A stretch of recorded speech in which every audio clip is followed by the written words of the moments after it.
Hello viewers, welcome back to my YouTube channel. आज हम पढ़ रहे हैं treatise on organon of medicine में सोरा, और सोरा के अंदर हम पढ़ेंगे सेकेंडरी मैनिफेस्टेशन ऑफ सोरा। तो स्टार्ट करते हैं। तो अभी हमने पढ़ा था कि लेटेंट सोरा क्या है, सोरा क्या है। अब हम देखते हैं सेकेंडरी मैनिफेस्टेशंस ऑफ सोरा।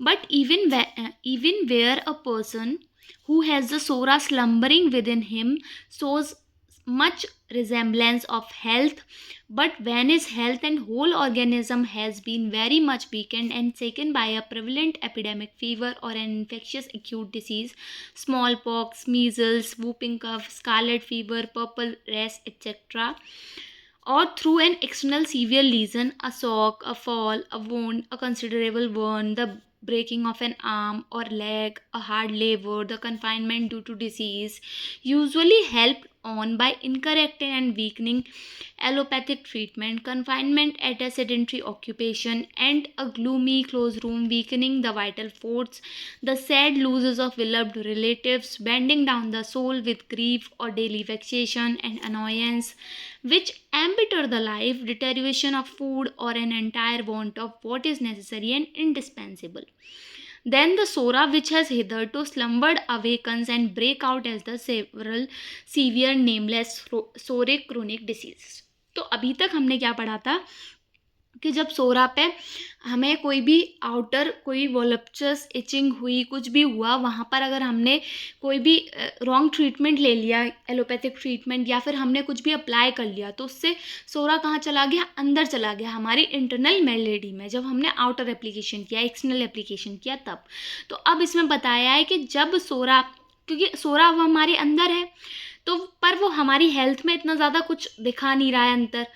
पर when his health and whole organism has very much weakened and taken by a prevalent epidemic fever, अब बहुत सारी कंडीशन बता दी कि उन कंडीशन से कोई भी, मतलब कोई भी एक्साइटिंग कॉज ले लो या कोई भी मेंटेनिंग कॉज ले लो, जिसकी वजह से सोरा क्या हुआ, उसकी हेल्थ है, उसका जो वाइटल फोर्स है वो वीक हो गया, तो सोरा क्या होगा? ब्रोक आउट हो जाएगा। अब इसमें बहुत सारी चीज़ें बता दी हैं, एपिडेमिक फीवर बताया, कोई भी एक्यूट इन्फेक्शियस डिसीज़ हो गई, स्मॉल पॉक्स हो गया, मीजल्स हो गया, वूपिंग कफ हो गया, स्कारलेट फीवर हो गया, पर्पल रैश हो गया, और through an external severe lesion, या फिर कोई भी लीजन हो गया, जैसे शॉक हो गया, कोई इंसान गिर गया, कहीं चोट आ गई, हड्डी टूट गई कहीं की, ज़्यादा मेहनत कर ली, बीमारी की बीमारी के कन्फाइनमेंट की वजह से बंद है एक जगह पर, वहाँ पर डार्क रूम है, ग्लूमी लाइफ है, क्लोज रूम है, क्लोज रूम की वजह से वाइटल फोर्स वीक हो गया, किसी रिलेटिव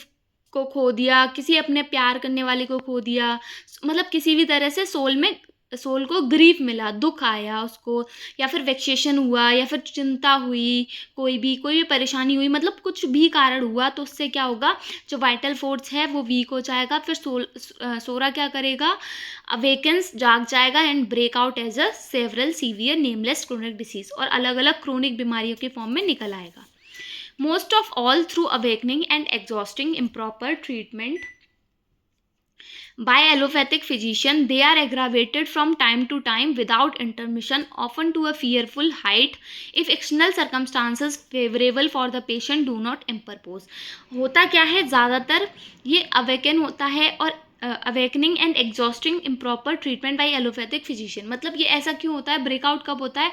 जब हम ऐसा कोई इम्प्रॉपर ट्रीटमेंट दे देते हैं, एलोपैथिक फिजिशियन ने कोई इम्प्रॉपर ट्रीटमेंट दे दिया, या फिर ऐसा कुछ ट्रीटमेंट दे दिया जिससे वो अवेकन हो गया। They are aggravated from time to time without intermission, और टाइम टू टाइम वो क्या होता है?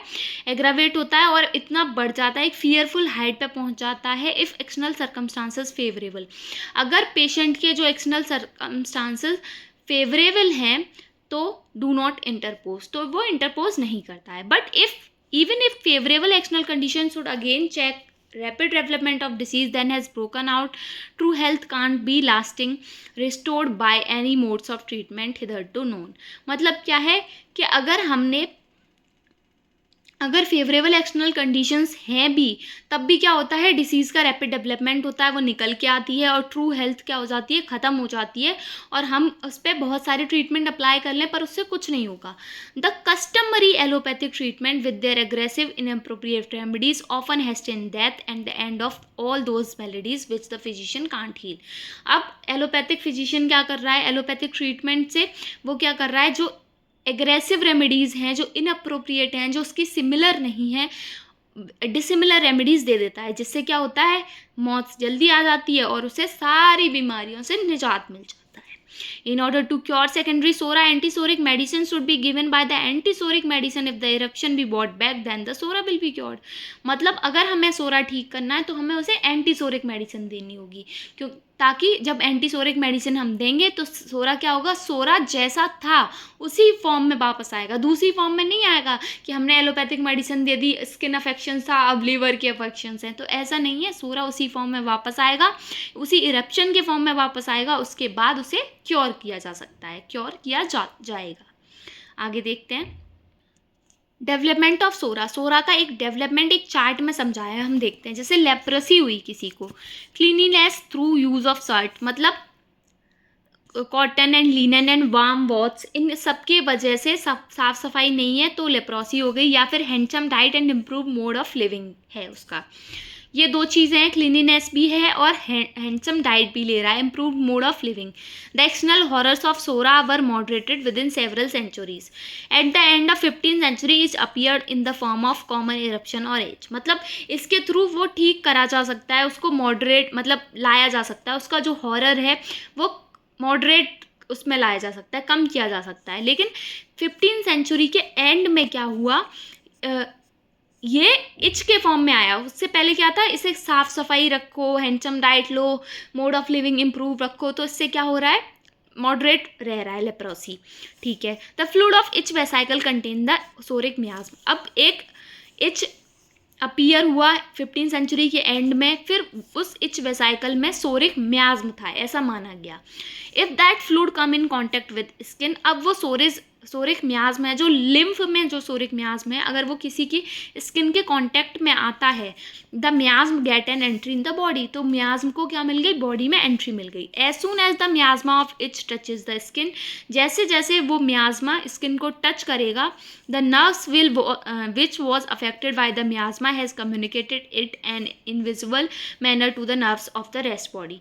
अब जैसे ही मियाज्मा ऑफ इच वो जो बॉडी में एंटर कर गया है, वो स्किन को टच करेगा तो एक नर्व अफेक्ट होगी, फिर वो नर्व्स जिन नर्व्स से कम्युनिकेट करती है उन सारी नर्व्स को अफेक्ट कर देगी इनविजिबल मैनर में, जो कि हमें दिखाई नहीं देगा। When the miasmatic disease has received complete internal development, जब miasmatic disease जो है उसका पूरा internal development हो जाएगा, the local symptoms break forth, तो जो local symptoms हैं वो निकल के आएंगे। The appearance of itching vesicles, तो क्या होगा, itching vesicles का appearance होगा, जिसको हमने बोला primary manifestations of SORA, मतलब primary symptoms आ गए। Suppression by external application either naturally or by physician, मतलब नेचुरली सप्रेशन हो गया, एक्सटर्नल एप्लीकेशन से हो गया, या फिर फिजिशियन के द्वारा करा दिया suppression allopathic mode of treatment से, तो फिर क्या होगा, तो लोकल सिम्टम डिसअपियर हो जाएंगे, और फिजिशियन और पेशेंट दोनों को लग रहा है कि वो ठीक हो रहा है, लेकिन वो सिर्फ डिसअपियर हुए हैं। But the disease is driven inward and may remain in the dormant state, लेकिन जो डिसीज़ है वो अंदर की तरफ चली जाएगी और डोरमेंट स्टेट में रहेगी। लेटेंट स्टेज ऑफ सोरा, जिसको हमने बोला latent stage of psora. Exposure to some exciting और मेंटेनिंग कॉज, जब वो किसी भी एक्साइटिंग या मेंटेनिंग कॉज से एक्सपोज होगी various types of psoric disease, तो बहुत सारी सोरिक डिसीज़ देखने को मिलेंगी, क्रोनिक डिसीजेस निकल के आएंगे, जिनको हमने बोला सेकेंडरी मैनिफेस्टेशन ऑफ सोरा। तो ये बहुत सिंपल वे में समझा दिया गया, हालांकि इससे जो हैनीमैन सर का मतलब था इचिंग वेसाइकल्स से, ऐसा कुछ होता नहीं है। इचिंग वेसाइकल्स हो, ये सोरा का मैनिफेस्टेशन है, केवल इचिंग वेसाइकल का अपीयर होना, पर सोरा क्या है, सोरा इनविजिबल है, वो एनर्जी जो हमारा वाइटल फोर्स है उसको अफेक्ट कर रहा है, ठीक है। अब देखते हैं मेंटल सिम्टम्स क्या थे, मतलब हमने बहुत सारे सिम्टम्स देखे थे कैंट के अकॉर्डिंग, वॉवल्स, रेक्टम, ये सब। अब हम मेंटल सिम्टम्स देखते हैं। Bright, active, alert and quick, बहुत ज़्यादा जो ट्रू सोरिक पेशेंट होगा वो ब्राइट होगा, एक्टिव होगा, अलर्ट होगा, क्विक होगा। इनमें से हम कुछ याद रखेंगे ताकि एग्जाम्स में लिख सकें। Easily fatigued both mentally and physically, आसानी से थक जाएगा मेंटली भी और फिजिकली भी। और क्या चाहेगा, डिज़ायर टू लाई डाउन, लेटना चाहेगा। Dread to undertake any exertion, कोई भी एक्सर्शन बर्दाश्त नहीं कर पाएगा, उसे घबराहट होगी कि अरे यार अब ये भी करना है, नहीं। Heat of the whole body after mental impression और एक्सर्शन, हीट, पूरी बॉडी हीट हो जाएगी थोड़ा सा भी कुछ करेगा तो। Never satisfied, fault finder, never well quite, unable to locate their element, कभी भी सेटिस्फाइड नहीं होगा, फॉल्ट फाइंडर होगा, हर चीज़ में नुक्स निकालेगा। Never well yet quite unable to locate their elements, मतलब कभी भी ठीक नहीं रहेगा पर उसे पता भी नहीं है उसके कहाँ सिम्टम्स हैं, मतलब अपनी जो लाइफ की जो कंडीशन है उससे सेटिस्फाइड नहीं है, अब्यूज्ड है, नेग्लेक्टेड है, ये सारी चीज़ें हैं। ठीक है, फिर अब देखते, हाँ, और अगर विमेन है, मैरिड वाइफ है, या फिर ऐसे, मतलब वो rich, he thinks he is not rich enough and tries to acquire more riches, पैसा का बहुत लालच होगा कि पैसा नहीं है, पैसा नहीं है, और पैसा कमाने की कोशिश करेगा, कभी भी सेटिस्फाइड नहीं होगा अपनी मैरिड वाइफ से, ग्रेटिफिकेशन देखेगा दूसरी औरतों में, तो दस ही एक्वायर गोनोरिया और सिफिलिस, तो उससे गोनोरिया और सिफिलिस भी हो जाता है। तो ये सेकेंडरी मैनिफेस्टेशंस हैं सोरा, मतलब जो मेंटल सिम्टम्स हैं वो हैं सोरा के। रेस्टलेसनेस रहेगी थॉट्स में, फीलिंग्स में, एक्शंस में रेस्टलेसनेस रहेगी। मेंटल है तो मेंटली भी रेस्टलेस है, कुछ भी सोच रहा है, कोई कामनेस नहीं है, नो पीसफुल है, मतलब ना ही पीसफुल है ना ही कोई कामनेस है। इंटेलिजेंस में रेस्टलेसनेस देखने को मिल रही है, मतलब बहुत ज़्यादा सेंसिटिव होगा, sensitivity is the power of understanding things easily. ठीक है, सेंसिटिविटी है तो चीज़ें, छोटी छोटी चीज़ों से समझ भी आएंगी पर वो छोटी छोटी चीज़ों से अफेक्ट भी करेंगी। आगे देखते हैं। फियरफुल होगा, अब जो सो रहा है वो पूरा डर से भरा है, हर चीज़ से डर रहा है, डेथ से डर रहा है, होपलेस है बहुत ज़्यादा, इनक्यूरेबल है, उसे ये लग रहा है उसकी बीमारी, और डार्कनेस से डर लग रहा है, अकेले होने से डर लग रहा है, ऑर्डिनरी एलिमेंट, अगर बहुत छोटी भी बीमारी हो गई तो उससे भी डरेगा, सोचेगा कुछ सीरियस ना हो जाए, फ्यूचर में क्या होगा उस चीज़ से डरेगा, लेबर से डरेगा, अलोन है तो डरेगा, डार्क से डरेगा। Easily frightened often by trivial thing, छोटी छोटी बातों से तुरंत डर जाएगा। ट्रेमलिंग होगी, सैकिंग होगी बॉडी की, बहुत ज़्यादा वीकनेस रहेगी, मस्कुलर प्रोस्ट्रेशन होगा जब उसे डर लगेगा, बहुत ज़्यादा पसीना आएगा, चिल्स होंगे, चिली सेंसेशन रहेगी, फेंटिंग स्पेल्स आएंगे, हेडेक, नोजिया, वॉमिटिंग, ये बहुत सारे सिम्टम्स आएंगे, ये मेंटली भी हैं। और इवन कन्वर्जन, एपिलेप्सी, स्पाज्म, ये सब भी देखने को मिल सकते हैं। एंजियस होगा, फिल्ड विथ फॉरवर्डिंग्स, उनसे फॉरवर्डिंग्स होती हैं कि चेतावनियाँ कह सकते हैं या फिर भविष्यवाणियाँ, उसे पहले से आवाज़ हो रहा है, पूर्वाभास। एंजियस रहेगा जब बीमार होगा, अनईजी होगा, बहुत एंजियस होगा, कहीं भी बेहोश हो जाएगा क्राउड में, डिजी फीलिंग होगा, स्ट्रेंजर से मीट करेगा तो उसे घबराहट होगी, हेडेक, फेंट स्पेल, नोजिया, वॉमिटिंग, डायरिया, ये सब तो होगा। ऑपरेशन एंड एंजाइटी देखने को मिलेगी, जल्दी सुबह उठ जाएगा, नींद ही नहीं आएगी, इतना एंशियस है। फिर उसके बाद इरिटेबल होगा, क्रॉस होगा, गुस्सा आएगा, बहुत ज़्यादा रेज में रहेगा। फिर है सेंसिटिव टू मैनी इंप्रेशन, हर बहुत सारे इंप्रेशन से सेंसिटिव है, जैसे ऑर्डर ऑफ फ्लावर से, smell of cooking food, atmospheric changes, bad news, good news, सबसे सेंसिटिव है। और मेंटली डिस्टर्ब हो जाएगा छोटी छोटी चीज़ों से। चेंजेबल मूड है, अचानक से हमें ट्रांजिशन देखने को मिलेगा कि एक वक्त तो बहुत खुश है, दूसरी वक्त दुखी है, एक वक्त खुश है दूसरी वक्त दुखी है, बिना किसी कॉज के। ठीक है, उसके बाद डेस्परेंट है, मेलनकॉली है, सैड है, मेंटल डिप्रेशन रहेगा, डेस्पोडेंसी रहेगी, हार्ट बीट फास्ट रहेगी, एंजाइटी रहेगी, बहुत ज़्यादा नर्वसनेस रहेगी, इतना डिप्रेस्ड रहेगा कि बात नहीं करेगा, और he is able to speak, he is never at loss of words, अगर जब वो बोलेगा तो वो कोई शब्द नहीं छोड़ेगा। In fact they come to him in mental troubles faster than he can speak them, मतलब जब वो परेशान है तो और ज़्यादा कंप्लेंट्स करेगा। Pulsating and feeling of constriction about different part of body, पूरी बॉडी में कॉन्स्ट्रिक्शन फीलिंग होगी, पल्सेशंस फील होंगे। Feeling of insanity inducing to kill without any anxiety rather with full understanding. ठीक है, बहुत ज़्यादा एंजाइसी होगी, एंजियस थॉट्स आएंगे। ठीक है, टिमिड होगा, सेंस ऑफ फटीग रहेगा, थॉट्स वेनिस हो जाएंगे, जब लिखेगा तो समझ में नहीं आएगा, अरे अभी तो कुछ सोच रहा था, पढ़ेगा तो थॉट्स वेनिस हो जाएंगे, कंट्रोल, थॉट्स को कंट्रोल नहीं कर पाएगा, डिल्यूजन रहेगा, मेंटल डिल्यूजन, डिलीरियम देखने को मिलेगा, फुलिस फैंटेसीज होंगी उसकी एकदम फालतू की। टाइम गोज टू फास्ट और too slow, time passes too slowly और टाइम पासिस टू फास्ट, कुछ भी हो सकता है. एब्सेंट माइंडेड होगा, weeping often palliates, weeping often palliates, palliate हो जाएगी, रोना उसका पैलिएट हो जाएगा. Patient better by psoric attacks of all kind by diarrhoeas, copious urination और पर्स्पिरेशन. ठीक है, जब जो पेशेंट्स हैं वो psoric better by psoric attacks of all kind, सारे सोरिक अटैक्स के बेटर हो जाएंगे बाय डायरिया, कॉपियस यूरिनेशन और पर्स्पिरेशन. फिर आगे दिया है वर्टाइगो. अब वर्टाइगो देखने को मिलेगा. वर्टाइगो किससे? वॉकिंग से, मूविंग से, ऊपर देखने से. Whirling vertigo with nausea, nausea के साथ वर्टाइगो. क्लोज रूम में आंखें बंद करने पर वर्टाइगो. वार्म रूम में वर्टाइगो. सर टर्न करेगा इधर से उधर तो वर्टाइगो. बोट में, सी में, कार में, सब में vertigo. Vertigo with momentary loss of consciousness, appear to large और टू स्मॉल, चीज़ें छोटी दिखेंगी बहुत या बहुत बड़ी दिखेंगी. हेड में ब्लड रश करेगा, फेस में ब्लड रश करेगा, हेडेक होगा, प्रोस्पेल्जिया देखने को मिलेगा, टेम्पररी ब्लाइंडनेस होगी, मतलब धुंधला धुंधला दिखाई देगा. Dullness of intellect and confusion, को समझ नहीं आएगा. Vertigo with lightness of head is swimming, sensation of floating in air, ऐसा लगेगा तैर रहा है, मतलब सर में सब खाली खाली है. वर्टाइगो इन रीडिंग राइटिंग, राइटिंग में रीडिंग में सब में वर्टाइगो है. Vertigo with sensation of falling edge if is in boat, जैसे नाव में और पानी में गिर जाएगा ऐसा लगेगा. Vertigo with flashes of heat और पर्स्पिरेशन, हीट के फ्लैशेस आएंगे, पर्स्पिरेशन के आएंगे. Vertigo with roaring in years, कानों में आवाज़ें आएंगी. सेंसेस कंफ्यूज हो जाएंगे, हैवीनेस देखने को मिलेगी हेड की, अब वीकनेस देखने को मिलेगी एक्सट्रीमिटीज़ की, पैल्पिटेशंस होंगी हार्ट के. Psoric patient can't be disturb much, they prefer to remain quiet when sick, मतलब अगर सोरिक है और बीमार है तो शांत पड़ा रहेगा. उसे desire to be lie down, अच्छा लगेगा उसे. Desire to lie down, we have outstanding characteristic of whole underlying condition. ठीक है, अब हेडेक देखते हैं. बहुत सार सीवियर पैराक्सोमियल हेडेक है, फ्रंटल हेडेक है, टेम्पोरल हेडेक है, वर्टेक्स में हेडेक है. ग्रो सन से बढ़ रहा है, मॉर्निंग में बढ़ रहा है, सन के मतलब सन के साथ घट बढ़ रहा है, दोनों चीज़ें हो रही हैं. शांत रहेगा तो बेटर होगा, रेस्ट से बेटर होगा, स्लीप से बेटर होगा, हॉट एप्लीकेशन से, अगर सोरिक है तो. Headache from repelled eruption, suppression of any skin eruption, bilious attacks हो सकते हैं, नोजिया, वॉमिटिंग, उसके साथ साथ हेडेक हो सकता है. रेड फेस और थ्रॉबिंग के साथ हेडेक है.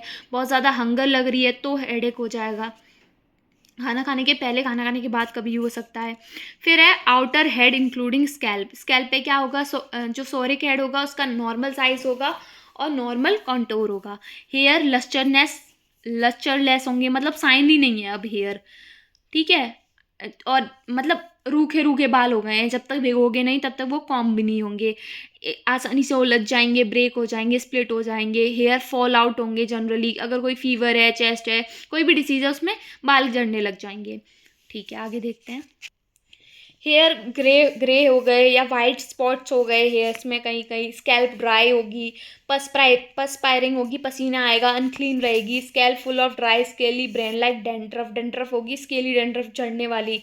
ड्राई इरेप्शंस देखने को मिलेंगे स्कैल्प में. Papular eczema, itch, dead scales, worse होंगे ओपन एयर में, इवनिंग में, वॉर्म में, हीट ऑफ बेड से, खुजली मचेगी, बर्निंग होगी, ये सारे सिम्टम्स देखने को मिलेंगे. इरप्शंस देखने को मिलेंगे हेड में, टीनिया कैपिटिस, फंगल इन्फेक्शंस हो गए, और सेंसिटिव स्टिचेस फील होंगे, वॉयलेंट इचिंग होगी. जो हेड का जो क्राउन है वो पेनफुल रहेगा, ओपन एयर से सेंसिटिव है, स्वेलिंग हो जाएगी ग्लैंड्स ऑफ नेक की. हीट ऑफ हेड देखने को मिलेगी. हीट हेड में जो हीट होगी उसे वियर नहीं कर पाएगा. Aversion to uncovering head, head को अनकवर भी नहीं करेगा. कोल्ड प्रेशर मिलेगा on the top of head. Feeling of contraction मिलेगी स्किन में. अंडर स्किन पेनफुल लम्स देखने को मिलेंगे. तो ये सारे बहुत सारे सिम्टम्स हैं. अगर हम 30% भी याद रखते हैं तो भी हमारे पास बहुत होगा लिखने को. आइज एंड विजन में बहुत सारे आई सिम्टम्स हैं. क्या क्या हैं? Psoric eye has a great intolerance to डे लाइट और सनलाइट. डे लाइट और सनलाइट से बहुत ग्रेट इंटॉलरेंस है, मतलब पसंद नहीं है. ज़्यादा लाइट होगी तो दिक्कत होगी. सोरिक पेन बेटर होंगे हीट से, वर्स होंगे मॉर्निंग अप्रोचेस से. Sunrise towards the meridian better होंगे. वर्ड्स होंगे, सॉरी। सोरिक आई ट्रबल्स हैं, उनके साथ साथ इचिंग होगी, बर्निंग होगी, ड्राइनेस रहेगी आँख में।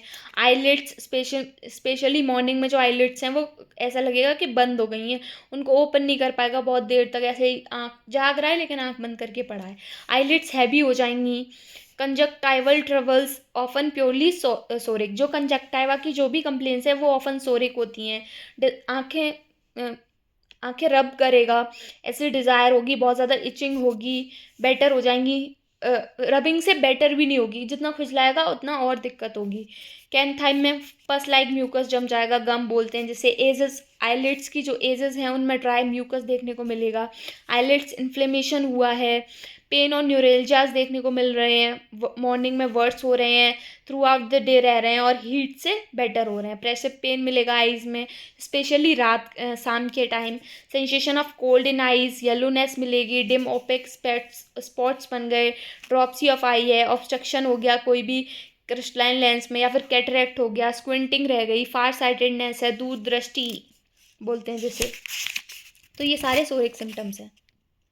इसके साथ साथ फॉल्स विज़न है, डबल विज़न है, या फिर मायोपिया है, डिप्लोपिया है, मतलब कुछ भी है तो सबसे दिक्कत होगी। स्पॉट्स आ गए आई के आगे, कुछ धुंधला धुंधला दिख रहा है, स्ट्रीक्स दिख रही हैं, ये सब।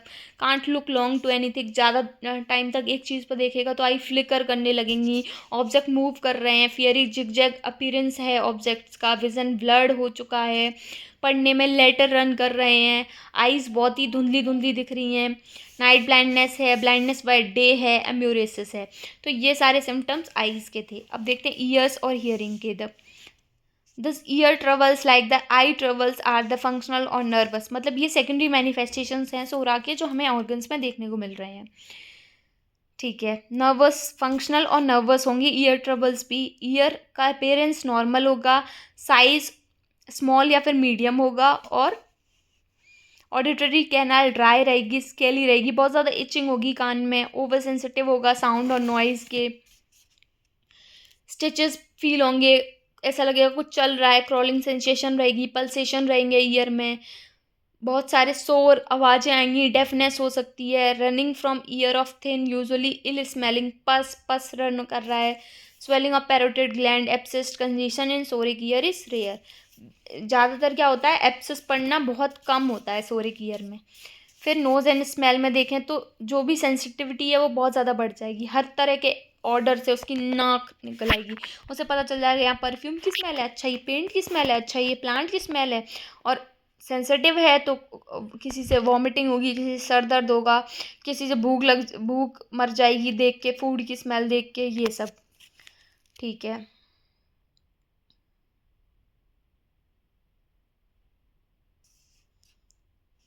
द नॉस्ट्रल्स एज ए, नाक बंद बंद रहेंगी, सेंसेशन ऑफ ड्राइनेस रहेगी नोज में, पॉलीपाई मिल सकता है, पिस्टेक्सिस देखने को मिल सकती है, हे फीवर की कंडीशन है, सोरिक cold begins with sneezing, redness, heat, sensitive रहेगी नाक टच से, और ब्लो करेगा तो ब्लो के लिए भी सेंसिटिव होगी, थिन वाटरी एक्रेड होगी और डिस्चार्ज। राइनाइटिस देखने को मिल रही है, पेनफुल बॉयल्स, पिंपल्स, वेसाइकल्स देखने को मिल रहे हैं। फेस में देखेंगे तो जो सोरिक फेस होगा वो इन्वर्टेड पिरामिड शेप में होगा, सोरिक फेस। ठीक है, फेस कैसा होगा, पेल होगा, सैलो होगा, अर्दी होगा, आई संकन होंगी, ब्लू रिंग अराउंड आइज देखने को मिलेंगी, लिप्स रेड हो जाएंगे, स्किन ड्राई होगी, रफ होगी, इचिंग पिंपल्स होंगे, एक्ने होंगे, अनक्लीन अपीयरेंस होगा, ऐसा लगेगा मुंह धोया ही नहीं है, rushes of blood to face, hot flushes देखने को मिलेंगे, वेसाइकल्स होंगे, swelling and burning of lips, erysipelas of face. In psoric fever face become red, hot and shiny, paleness of face मिलेगी, फ्रीक्वेंट रेडनेस ऑफ फेस और heat मिल रही है, सेलो येलोइस complexion है। Cavity of mouth, teeth और gums में देखें तो थ्रस और स्टमाटाइटिस हो सकती है, मतलब एक तरह का क्या कंडीशन होगी, इरेक्टेशंस देखने को मिलेंगे। Sores about the mouth, swelling and burning the lips rather than the fissures, मतलब फिजल्स नहीं बनेंगे, स्वेलिंग और बर्निंग होगी देखने को ज़्यादा मिलेगी। टेस्ट देखें तो सोरिक पेशेंट का जो टेस्ट है वो परवर्टेड हो गया है, बैड टेस्ट रहेगा माउथ में, ये स्वीट भी हो सकता है, बिटर भी हो सकता है, सार भी हो सकता है। Bitter taste mostly in morning with yellow coated tongue, after eating sweet thing taste sour, और पेशेंट में हुआ स्वीट और सार और बिटर टेस्ट, मतलब कैसा भी टेस्ट हो सकता है, मीठा खाएगा फिर भी उसे लगेगा अरे ये तो कड़वा कड़वा मुँह हो रहा है, कुछ भी इनटॉलरेबल स्वीट टेस्ट लगेगा, परवर्जन ऑफ टेस्ट हो गया है, ब्रेड कड़वा लगेगा, वाटर का टेस्ट अच्छा नहीं लगेगा, मतलब कुछ भी हो सकता है। वेरी सेंसिटिव टू टेस्ट है, burn taste only, psoric, insipid, slimy taste रहेगा। Psoric patient often bitter in open air, open air में और कड़वा कड़वा लगेगा। फॉल टेस्ट होगा और any miasm have a partial और complete loss of taste. Desire and aversion देखें तो किसकी डिज़ायर है, स्वीट की, एसिड की, सॉर थिंग्स की। स्वीट बहुत पसंद है, sugar, candy, syrup, hot food पसंद है, एवरीथिंग फ्राइड, सब कुछ तला फला चाहिए। फैट की डिज़ायर है, ग्रीजी थिंग की डिज़ायर है, पेस्ट्री, स्वीट, मीट्स, इन सब की डिज़ायर है। और इनको खाने से क्या हो रहा है, बिलियस अटैक्स हो रहे हैं, गैस्ट्रिक डिस्टर्बेंसेस हो रहे हैं। और टोबैको यूज़र है तो उसको वो चाहिए, चबाने के लिए टोबैको चाहिए। सिगरेट स्मोकिंग, मतलब स्मोकिंग से, पाइप से ले या फिर उससे ले चबाए। डिज़ायर और क्रेविंग होगी अननेचुरल थिंग्स की, और क्रेविंग होगी नारकोटिक्स की, जैसे टी, कॉफ़ी, टोबैको, ये सब।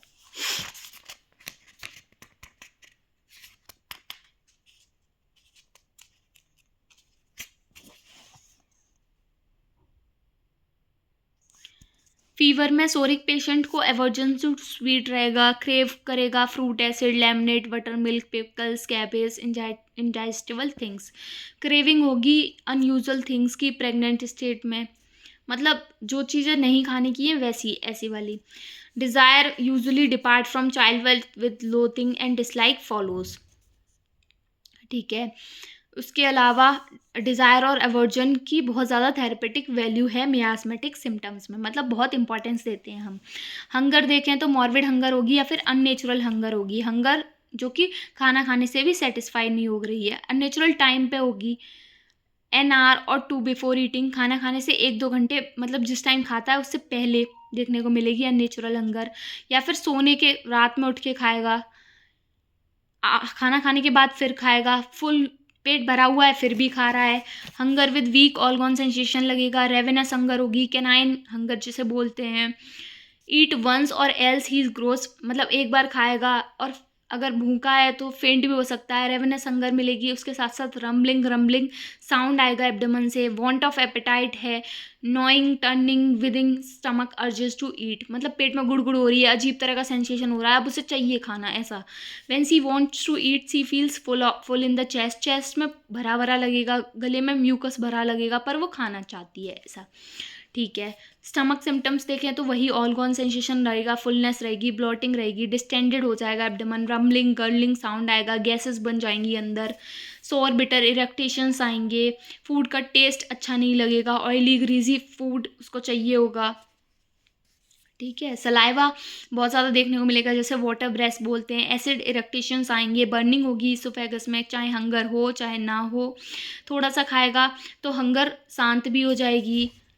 हर चीज़ फ्राइड चाहिए, कांस्टेंट नोइंग रहेगी, मतलब एपिगैस्ट्रियम में फुलनेस, वेट का sensation, tightness, heavy weight, stone, lump, beating pulsation, throbbing, constriction, सब कुछ फील होगा। ईटिंग से बहुत ज़्यादा प्रोफ्यूज पसीना आएगा, weary, heavy, sleepy, drowsy after eating, खाना खाने के बाद ही नींद आने लगेगी, ठीक है। ईटिंग की वजह से पेन होगा, कॉलिक होगा, nausea, vomiting, diarrhoea, gastrointestinal disturbances होंगे, डिस्पेप्सिया देखने को मिलेगा, खाना खाने के बाद बियरीनेस, स्लीपीनेस, यही सब। हाइपोकॉन्ड्रिया और एपिगैस्ट्रियम में पेन्स देखने को मिलेंगे, बेल्चिंग ऑफ गैस मिलेगी, टच से भी एग्रावेशन होगा। मीट, मतलब जो साइकोटिक पेशेंट होते हैं उनसे ज़्यादा अच्छे से मीट डाइजेस्ट कर सकते हैं सोरा के पेशेंट्स। एब्डोमेन में फुलनेस फील होगी, पेन फील होगा, एम्प्टी गॉन सेंसेशन लगेगी, खाना खाने के बाद स्टफी फुल फीलिंग होगी, वॉवल में रम्बलिंग्स मिलेगी, स्टिचेस मिलेंगे लोअर रीजन ऑफ लिवर में, कॉन्स्ट्रिक्शन फीलिंग होगी, crawling sensation, creeping sensation, diarrhoea, gurgling sound, rumbling sound, ये सब मिलेगा। क्रैम्प्स फ्रॉम ईटिंग और certain kinds of food, all pains are better by heat और जेंटल प्रेशर से, और हीट से सारे पेन बढ़िया हो जाएंगे। कोलिक, डिसेंट्री, डायरिया, ये सब मिलेगा। चेस्ट और हार्ट सिम्टम्स में देखें तो एक्सपेक्टोरेशन मिलेगा, म्यूकस हो सकता है, स्कैंटी हो सकता है, टेस्टलेस हो सकता है, ब्लडी नहीं होगा पर। कफ्स, ड्राई, ट्रीजी, स्पेस्मोडिक, अनोइंग, ऐसे वाले, ठीक है। फिर हार्ट सिम्टम्स में देखें तो फंक्शनल डिस्टर्बेंसेस देखने को मिलेंगे, जैसे ब्लड का रस हो जाएगा, weakness, sensation, goneness, fullness, heaviness, soreness, यही सारे सेंसेशन मिलेंगे। बैंड सेंसेशन रहेगा, सोरिक है ये भी, ठीक है।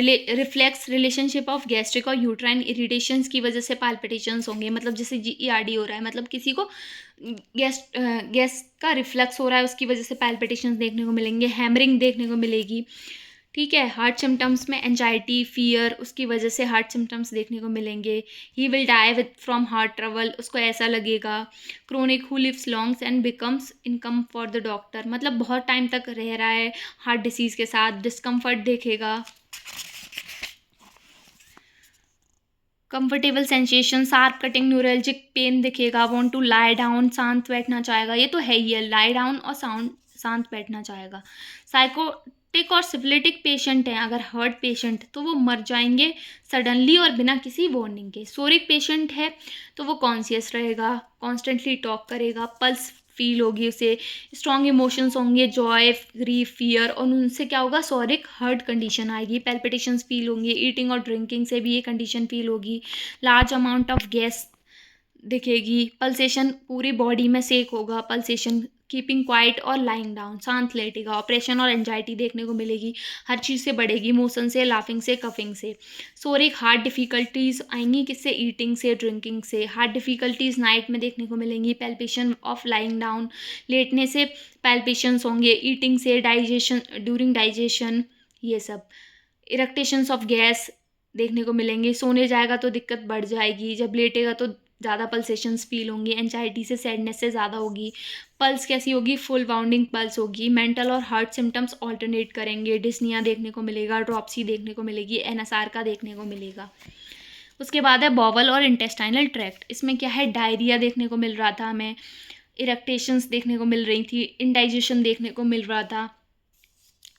डायरिया किससे आ रहा है, फ्राइड से, बैड न्यूज़ से, ओवर ईटिंग से। स्पेजमोडिक ऑफेंसिव डायरिया है जो कि एमेलरेट हो जाता है अपने आप, ठीक है। सोरिक स्टूल होगा, किसी भी कलर का हो सकता है, ऑफेंसिव होगा, नॉट वेरी पेनफुल, लेकिन बहुत ज़्यादा पेनफुल नहीं होगा। कोल्ड से एग्रावेट होगा, मोशन से, ईटिंग से, ड्रिंकिंग, कोल्ड थिंग। बेटर किससे हो जाएगा, गर्म, अगर सो रहा है तो गर्म से आराम मिलेगा। तो कॉन्स्टिपेशन ऑफ सोरा बहुत मार्क्ड होगा, स्टबर्न होगा, ठीक है। स्टूल कैसा होगा, dry, scanty, hard, difficult to expel, constipated रहेगा। तो डायरिया भी है, कॉन्स्टिपेशन भी है। कॉन्स्टिपेशन में तो पेन रिमोट्स रहेंगे, जैसे हेडेक हो सकता है, लीवर रीजन में पेन हो सकता है, स्लीपीनेस रहेगी, फॉल ब्रेथ रहेगी, फॉल कोटेड टंग हो जाएगी, भूख नहीं लगेगी, फ्रीक्वेंट डिज़ायर होगी स्टूल की, या फिर बहुत दिन तक स्टूल नहीं आएगा, वॉवल लूज हो जाएंगे। पिन वॉर्म्स, इंटेस्टाइनल वॉर्म्स देखने को मिलेंगे। यूरिनरी ऑर्गन्स में देखें तो रिटेंशन ऑफ यूरिन देखने को मिल रही है, डिस्टेंशन ऑफ ब्लैडर मिल रहा है, ब्लैडर फुल रहेगा, और स्नीजिंग, कफिंग, लाफिंग से इनवॉलेंट्री यूरिनेशन हो जाएगा। स्लाइट स्मॉटिंग देखने को मिलेगी, एसिडिटी मतलब यूरिन में हो गई तो वहाँ भी बर्निंग देखने को मिल रही है, सेंस ऑफ कॉन्स्ट्रिक्शन मिल रहा है, फाइब्रस चेंजेस हो जाएंगे किडनी में। उसके अलावा सेक्सुअल स्पेयर में देखें तो बहुत सारे सिम्टम्स देखने को मिलेंगे, जैसे फंक्शनल डिस्टर्बेंसेस हो गए, ओवरी के, यूट्रस के।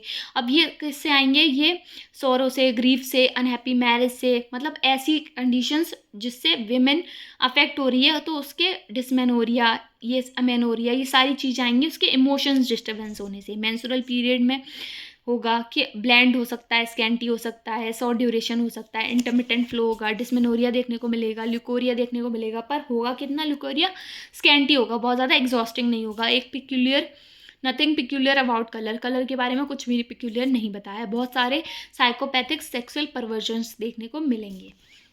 अपर एंड लोअर एक्सट्रीमिटीज़ में देखें तो पेशेंट कैन वॉक वेल, अच्छे से चल पाएगा, but it kills him to stand, पर खड़ा होने में उसे बहुत दिक्कत आएगी, मौत आएगी कि खड़ा नहीं हुआ जाता मुझसे, ये वाला। कैरेक्टरिस्टिक रेस्टलेसनेस देखने को मिलेगी, हैंड्स फीट ड्राई होंगे, बर्निंग सेंसेशन रहेगी पाम सोल्स में, क्रैम्प्स रहेंगे लोअर एक्सट्रीमिटीज़ में, काफ्स में, लेग्स में, फीट में, टोज में, एंकल्स में, burning of soles and feet देखने को मिलेगी, न्यूरल्जिक पेन मिलेगा, टिंगलिंग सेंसेशन रहेगी, जैसे कोई पार्ट सो गया है, prickling and tingling in finger और एक्सट्रीमिटीज़ देखने को मिलेगी, कोल्डनेस मिलेगी सिंगल पार्ट की, हाथ की, पैर की, कान की, नाक की, किसी की भी। कांस्टेंट चिलीनेस रहेगी। स्किन देखें तो स्किन ड्राई होगी, रफ होगी, डर्टी होगी, अनहेल्दी लुकिंग होगी, ऐसा लगेगा धोई नहीं है। तो ये थे, अभी तक हमने पढ़ लिए सेकेंडरी मैनिफेस्टेशन ऑफ सोरा, ये सारे सिम्टम्स थे। अब हम पढ़ेंगे gist of secondary symptoms of psora. Overall तो हम ये सारी चीज़ें देख ही चुके हैं, क्या है रेस्टलेसनेस, फियरफुल, एलजीएस, मतलब इसको छोटा करके बता दिया गया है, तो ये सब तो हम देख ही चुके हैं। वर्टाइगो होगा, नोज़ में ओवर सेंसिटिव रहेगा, ये सब हम देख चुके हैं ओवरऑल। अब हम सीधे पढ़ेंगे एंटीसोरिक ट्रीटमेंट, तो नेक्स्ट वीडियो में हम पढ़ेंगे, क्योंकि अगर अभी हम एंटीसोरिक ट्रीटमेंट पढ़ेंगे तो ये वीडियो बहुत लेंथी हो जाएगा। तो अगर आपको वीडियो पसंद आई हो तो लाइक करें, चैनल को सब्सक्राइब करें, और कोई भी क्वेरी है तो कॉमेंट सेक्शन में पूछ सकते हैं। Thank you for watching.